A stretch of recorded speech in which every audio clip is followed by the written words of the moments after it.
देखिए अब आगे देखते हैं कि हमने संविधान तो पढ़ लिया। संविधान में मोटा मोटा हमने ये जान लिया कि जो कुछ प्रावधान होते हैं, कुछ कानून होते हैं, कुछ रूल्स होते हैं, उनका जो समुच्चय होता है और उसके आधार पर किसी देश का शासन चलाया जाता है तो उसको हम संविधान कहते हैं। ये हमने मोटा मोटा जान लिया कि आर्टिकल वगैरह की जो बातें हैं, जो हमारी एक संविधान की किताब है उसमें जो बातें हैं वो चीज़ें संविधान कहलाती हैं।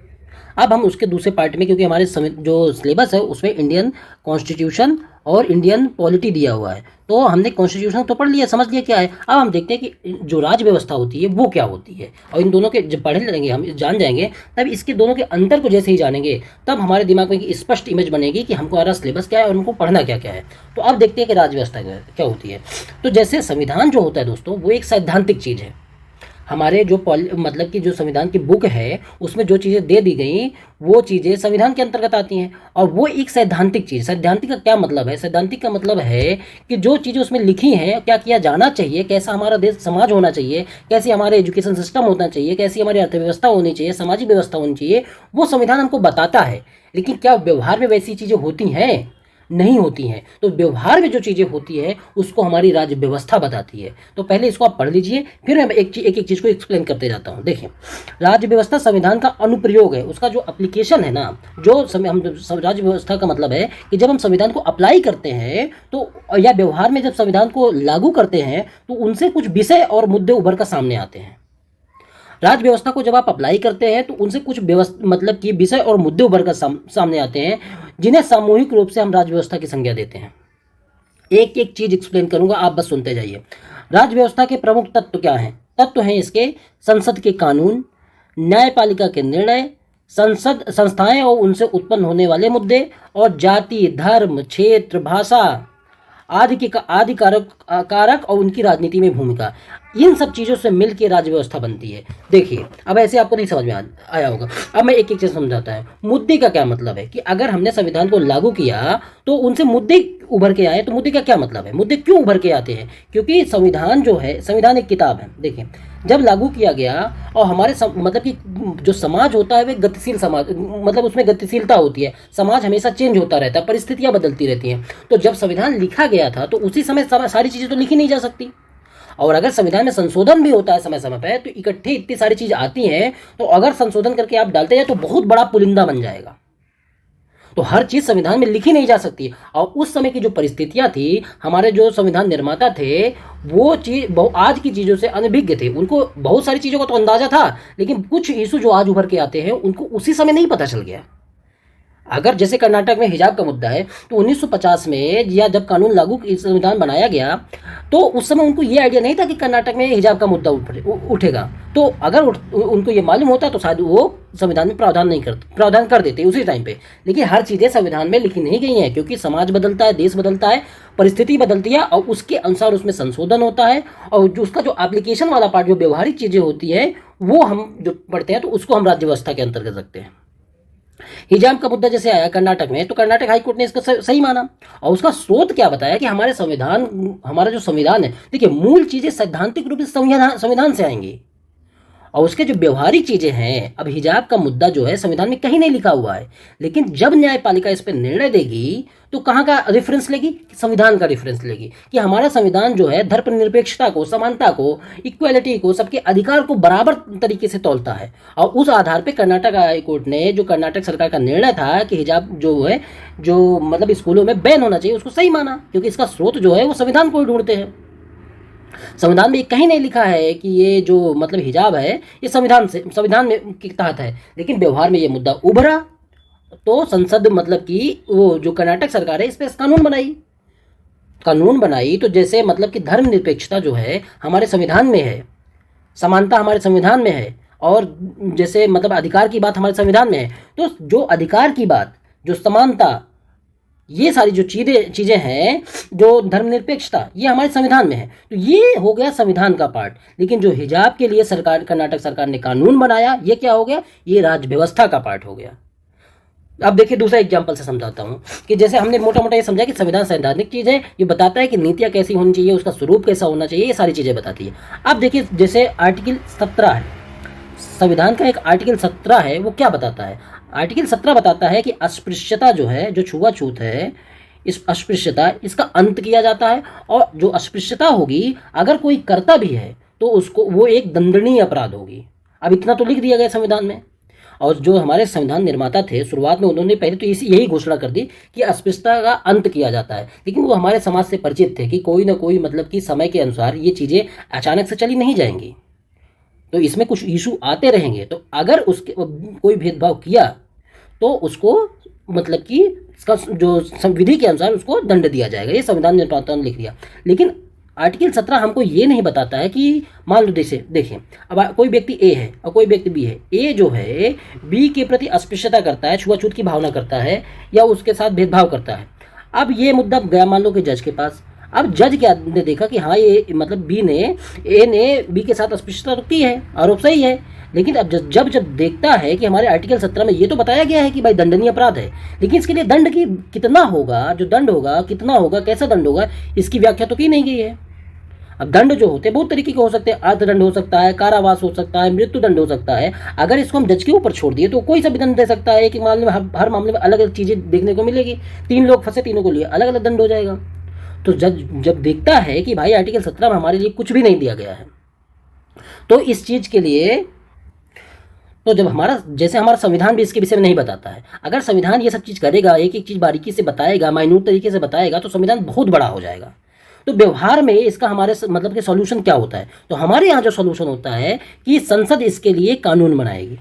संसद ने इसके लिए कानून बनाया, और कानून क्या था, अस्पृश्यता निवारण अधिनियम। अब इस कानून में ये विस्तार से बता दिया गया कि अगर कोई अस्पृश्यता करता है तो पहली बार में उसको कितना दंड दिया जाएगा, दूसरी बार में उसको कितना दंड दिया जाएगा, तीसरी बार में कितना दंड दिया जाएगा। ये सारी चीज़ें व्यवहार में हमने इसको समाधान कर लिया। तो जो संसद के कानून हुए, एक पार्ट ये हुआ। दूसरा पार्ट हुआ जो हमारा मतलब संविधान है। संविधान जैसे है आर्टिकल 17, संविधान का आर्टिकल 17 क्या कहता है, अस्पृश्यता निवारण की बात करता है, और उसी के लिए संसद ने एक कानून बनाया, अस्पृश्यता निवारण अधिनियम ये बनाया। तो ये जो हुआ ये संविधान हुआ, संसद का कानून जो बनाया संसद ने, ये उसका राज्य व्यवस्था वाला पार्ट हुआ। क्योंकि संविधान ने सैद्धांतिक रूप से हमको बता दिया कि क्या होना चाहिए, लेकिन उसके लिए बहुत सारे प्रावधान नहीं है। और व्यवहार में जो मुद्दे उभर के आए कि किसी ने किसी के साथ भेदभाव किया, उसके लिए संसद ने कानून बनाया। इसीलिए ये जो मतलब कानून हुए, संसद के कानून हुए, उससे जो मुद्दे हुए ये राज्य व्यवस्था का पार्ट हुए, और ये जो चीज़ें हुई आर्टिकल 17 ये संविधान का पार्ट हुआ। तो संविधान जो है सैद्धांतिक है, राज्य व्यवस्था उसका व्यवहारिक पार्ट है। मोटा मोटा आपने ये समझ लिया। अब दूसरी चीज़ें देखते हैं, जैसे न्यायपालिका का कोई निर्णय हो गया। इसी तरीके से हाल ही में संसद के कानून में ही एक चीज़ और है कि अब हाल ही में एक संशोधन किया गया। आरपीए जो कानून है हमारा 1951 का, जो रिप्रेजेंटेशन ऑफ पीपल एक्ट है, उसमें एक संशोधन किया गया कि वोटर आईडी को आधार कार्ड से जोड़ दिया गया। बहुत विरोध हुआ। संविधान में हमारे कहीं भी नहीं लिखा हुआ है आधार के विषय में, हमारे संविधान में कहीं भी नहीं लिखा हुआ है, लेकिन संसद ने इसके लिए कानून बनाया और कानून जो लागू हो गया। तो आपको ये देखना है, तो जो कानून बनाया वो राज्य व्यवस्था का पार्ट हुआ, लेकिन जो मतलब उसका मेन अगर वो खारिज होता है तो किस मूल पे खारिज होगा, क्योंकि वो संविधान के अपोज में है, संविधान से मैच नहीं खाता, अगर वो खारिज होगा तो हाल अगर आप देखें कि जो हाल के मुद्दे हैं, जैसे मान लो कि यूसीसी हो गया, अब इसमें खूब ज़्यादा डिबेट चल रहा है, संसद कानून बनाएगी। तो जो मतलब कि यूसीसी की मूल सोर्स जो है आर्टिकल 44 तो हमारे संविधान में दे दिया गया है कि होना चाहिए, सैद्धांतिक रूप से वहाँ है, लेकिन व्यवहार में मुद्दे उठते हैं, उस पर संसद कानून बनाती है, और फिर वो अगर लागू होते हैं या उससे संबंधित जो मुद्दे उठते हैं वो राज्य व्यवस्था का पार्ट है। आज का सवाल इन्हीं से ज़्यादा आ रहे हैं, आपको इस पर भी फोकस करना है और संवैधानिक पक्ष उस पर भी फोकस करना है। हर मामले नहीं पढ़ने, लेकिन जो कम से कम मोटे मोटे मामले या राष्ट्रीय स्तर के जो मामले होते हैं, अब किसी का भूमि का विवाद है, वो अगर वो सब चीज़ें नहीं पढ़नी है। बड़े बड़े जो कानून है, संसद के कानून है, और जो राष्ट्रीय स्तर के कानून है या मतलब नेशनल इशू जो बनते हैं, वो सारी चीज़ें आपको पढ़नी होती हैं। दूसरा देखते हैं न्यायपालिका के निर्णय। अब देखिए इस पर एक एग्जाम्पल समझो कि आर्टिकल 19 है हमारे संविधान में। आर्टिकल 19 क्या कहता है? आर्टिकल 19 कहता है, इसमें कई प्रकार की देखिए स्वतंत्रता की बात की गई है, कई प्रकार की इसमें स्वतंत्रता की बात है। इसमें एक स्वतंत्रता जो है वो बताई गई है कि विचार और अभिव्यक्ति की स्वतंत्रता, विचार और अभिव्यक्ति की स्वतंत्रता, अभिव्यक्ति की स्वतंत्रता। अब इसकी बात आर्टिकल 19 में की गई। देखिए आर्टिकल 19 में यह बताया गया कि हम मतलब कि हमको कई प्रकार की स्वतंत्रता होगी, उसमें विचार और अभिव्यक्ति की एक स्वतंत्रता भी शामिल है। आगे चल के ये केस आया कि भाई विचार और अभिव्यक्ति की जो स्वतंत्रता है उसमें क्या प्रेस की स्वतंत्रता शामिल है? प्रेस की स्वतंत्रता ये शामिल है कि नहीं शामिल है?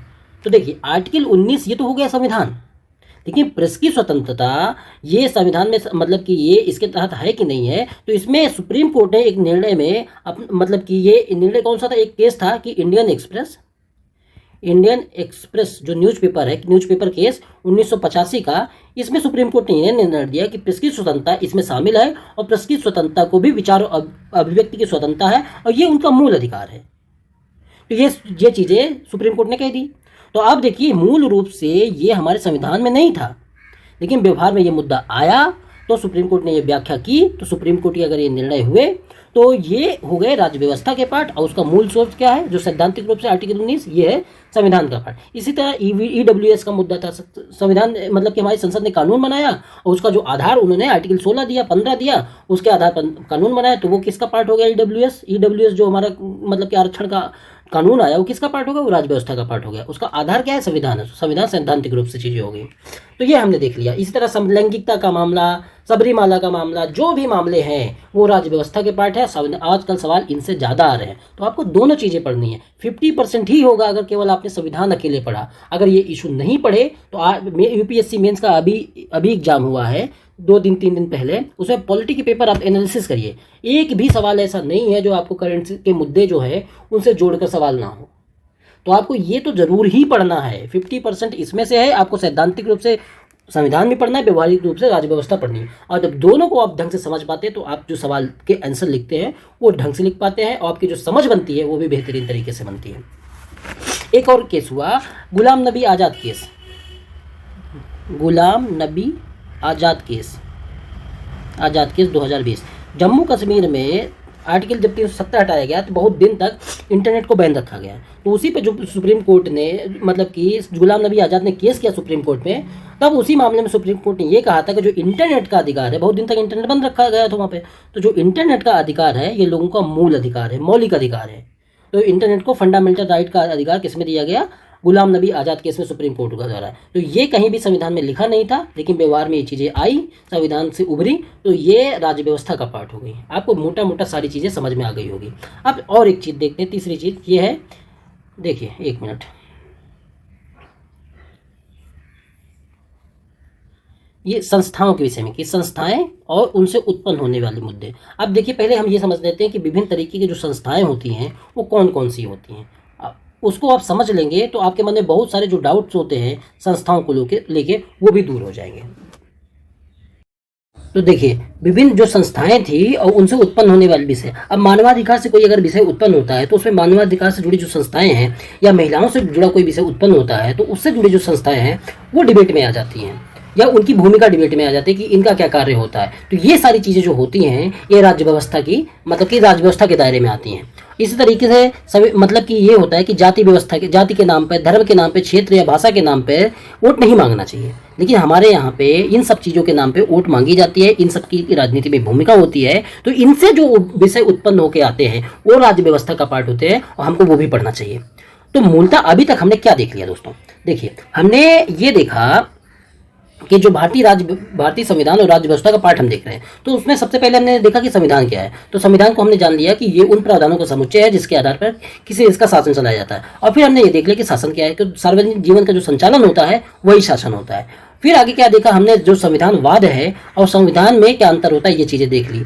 फिर हमने देखा राज्य व्यवस्था क्या होती है, वो चीज़ें हमने देख ली। और फिर उसके अंतर्गत जो मतलब कि राज्य व्यवस्था में पढ़ते समय हमने ये देख लिया कि जो विभिन्न प्रकार की जो संस्थाएं होती हैं उनके विषय में जान लिया दोस्तों। तो मोटा मोटा हमने ये देख लिया कि जो हमने अब देखिए बहुत लोग होते हैं कि जो संविधान अकेले पढ़ लिए तो उनको लगता है कि उन्होंने मतलब कि पूरी जो हमारा राज्य व्यवस्था वाला टॉपिक है वो उनका पूरी तरीके से कंप्लीट हो जाता है। लेकिन जब वो एग्जाम देने जाते हैं तो उनसे 50% ही सवाल हल होते हैं।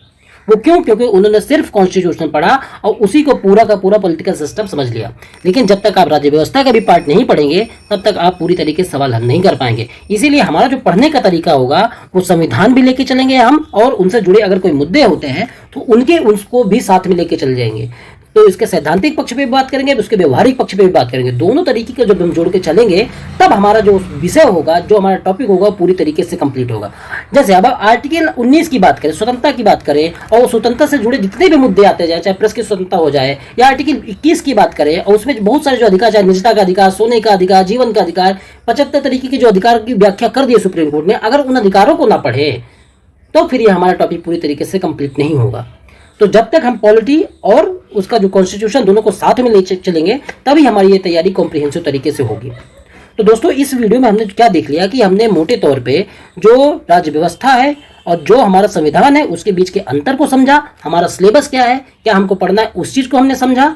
और अब जो आगे वीडियो आएंगे उसमें हम देखेंगे पूरी तरीके से संविधान का वर्णन कर देखेंगे, संविधान का परिचय देखेंगे और उसके बाद क्रमवार तरीके से सारी चीजों को करते चले जाएंगे। तो इस वीडियो में दोस्तों इतना ही।